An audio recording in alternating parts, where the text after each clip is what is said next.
Anak Brudi Sri Aman. Terima kasih Tuan Ketua. Soalan saya nombor 11. Silakan Menteri. Terima kasih Tuan Sri Ketua. Atas dasar kepentingan orang ramai, orang awam khususnya di Sri Aman, Sarawak, kerajaan telah meluluskan peruntukan sebanyak 64 juta lebih di bawah bajet pembangunan bagi pelaksanaan projek pembangunan kompleks Mahkamah Baru di Sri Aman dalam Rolling Plan ke-4 tahun 2024, Rancangan Malaysia ke-12. Kompleks bangunan Mahkamah Baru Sri Aman ini akan dibina di Jalan Bayu, Semanggang Town District. Pada masa ini, projek ini sedang dalam peringkat pra-pembinaan, melibatkan kerja-kerja awalan di tapak projek dan pelaksanaan pengurusan nilai projek. Kerja-kerja pembinaan di tapak dijangka akan dilaksanakan selepas kerja-kerja di bawah aktiviti pra-pembinaan projek selesai. Mahkamah Sri Aman sedia ada pada masa ini beroperasi dengan menumpang di Wisma Persekutuan Sri Aman. Perkongsian ruang dengan agensi kerajaan yang lain adalah tidak kondusif bagi fungsi serta operasi mahkamah yang unik dan berbeza berbanding agensi lain, khususnya daripada aspek kawalan keselamatan dan kerahsiaan.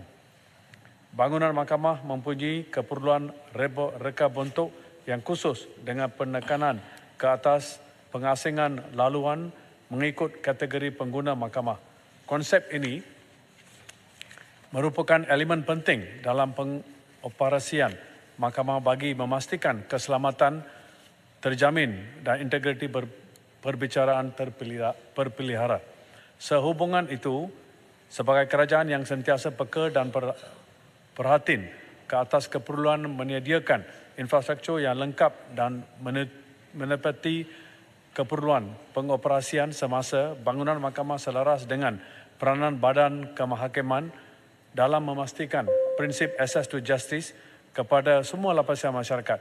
Pembinaan bangunan mahkamah baru ini dilaksanakan untuk menjamin menyampaikan perkhidmatan perundangan dan kehakiman yang cekap kepada orang awam tercapai melalui menyediakan pasaran yang terbaik. Kerajaan yakin kompleks bangunan Mahkamah Baru Sri Aman ini dapat memenuhi keperluan mahkamah serta dapat memberi keselesaan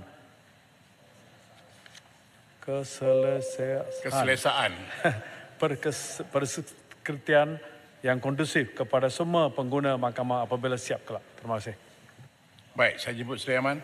Terima kasih Yang Tua. Terima kasih kepada pihak Menteri kerana telah menjawab ataupun memberi penerangan yang amat menggembirakan saya. Jadi syukurlah kerana pembinaan bangunan baru Mahkamah Sri Aman akan dibina pada tahun ini. Jadi memandangkan berapa pentingnya pembinaan bangunan ini kerana kes mahkamah di Sri Aman semakin hari semakin meningkat. Jadi soalan saya Tuan Ketua, adakah pembinaan bangunan mahkamah itu nanti akan dibina mengikut piawaian dan keperluan bagi menjaga imej kehakiman itu sendiri dan kondusif juga untuk orang awam? Terima kasih. Sila Menteri. Ya, saya setuju, itu adalah satu di antara pandangan kementerian, dan saya ingin bagi tahu bahawa di bangunan yang akan dibina di Sri Aman itu akan meliputi satu mahkamah tinggi, 2 mahkamah session dan 2 mahkamah magistrate. Dan saya juga difahamkan ada 9 mahkamah tinggi yang sedia ada di Sarawak, ada 13 mahkamah session di Sarawak dan juga 31 mahkamah magistrate. Dan saya difahamkan mahkamah Sri Aman ini akan dibina siap atau akan dimula pembinaan pada tahun 2025 dan disiap dalam jangka 3 tahun selepas itu. Terima kasih. Baik, Besut. Terima kasih Yang Di-Pertua. Bangunan dah baru. Okay. Gaji hakim. Gaji hakim bila agak-agak nak disemak semula. Ya, sebab dia mula semak dulu 2015. Bila agak-agak nak disemak semula sebab selaras dengan apa disebut oleh PM, nak selaras gaji kaki tekanan awam. Dan yang kedua penting, pelantikan pengurusi SPA, ya, daripada Julai dulu lagi, belum dilantik. Dia juga pengurusi kepada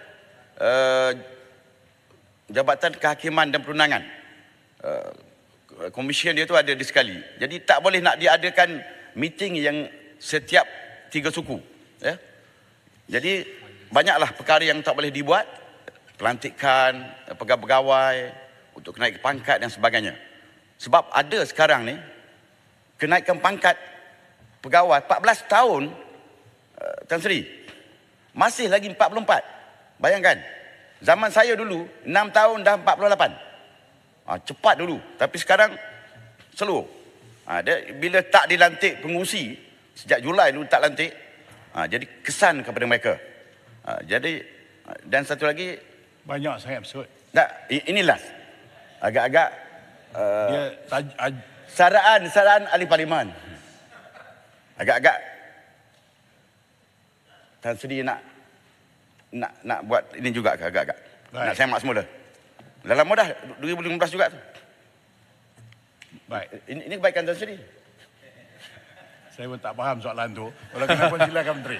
Sebagai peguam Semak saya faham. semula. Semak Memang, semula yang untuk ahli parlimen. Oh. Tadi mahkamah. Ini ahli parlimen. Boleh? Menteri, sila ada pulihan. Ya. Sebab itu bangunan bawa ke lain-lain hal terpulang pada Menteri. Ya, Tan Sri betul. Mengenai kenaikan gaji untuk khususnya untuk hakim-hakim, itu adalah satu pesanan yang bagus. Perkara itu akan diambil untuk perhatian Yang Amat Berhormat Perdana Menteri, dan saya setuju bahawa kalau nak bawa bakat-bakat yang bagus dalam kehakiman, kita perlu membayar dengan hakikatnya gaji-gaji yang lumayan dan tinggi. Kalau kita beza dengan Singapore, we are very far behind dengan Singapore. Kita mau yang terbaik dalam yang merajui sebagai hakim-hakim kerana bakat-bakat yang bagus dalam swasta dan sebagainya, di mana mereka mendapat pendapatan yang lumayan. Yang kedua mengenai SPA, pengerusinya, perkara itu saya akan dibawa kepada Yang Amat Berhormat Perdana Menteri. Sebenarnya saya difahamkan ada usaha-usaha sedang dibuat untuk perlantikan beberapa lama dari sekarang, dan itu adalah di bidang kuasa Yang Berhormat wilayah persekutuan. Maka mungkin perhatian boleh diberi kepada mereka untuk menjawab perkara yang khusus ini. Terima kasih. Baik, terima kasih. Saya jemput Terima kasih. Tuan Ahmad Tarmizi bin Sulaiman. Assalamualaikum warahmatullahi wabarakatuh. Tuan Ibu Ketua, salam Ramadan Karim.